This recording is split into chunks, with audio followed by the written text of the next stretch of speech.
This is Mr. Joseph with another Bible study. We're looking at Knowing God Part 3. Now we're going to get into the practical application of knowing God at the highest level, the personal level. We're going to be in the book of Exodus. We're going to begin at Exodus 33, verse 10. As all the people saw the pillar of cloud remaining at the entrance to the tent, they would stand up, and then they would bow and they would worship, each one at the door of his tent. The Lord would speak to Moses face to face, just as a man would speak with his friend. You said, I know you by name, and you also found favor with me. Verse 13. Now, if I indeed found favor with you, please teach me your ways, and I will know you, so that I might find favor with you. See, Moses is already in communion with God. He's already in fellowship with God. God is in his presence, and he is in the presence of God, speaking as he would to as a friend.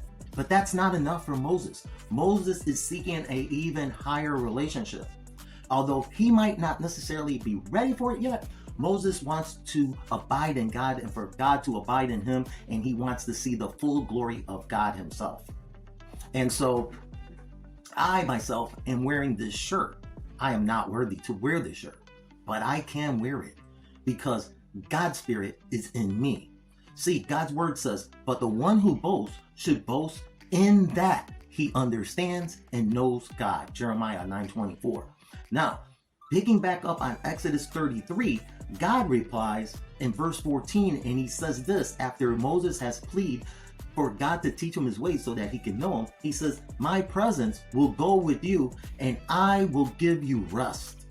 See, if you only know God like the children of Israel through believing in God by his works, then they will never have rest, because God's rest is found in knowing him, in being present with him, not by ordinary words from a man like me or from Moses or by your own works, but through his ways in communion and fellowship and abiding in him, in knowing the one Superman, true Superman, who said, I am the way, the truth, and the life.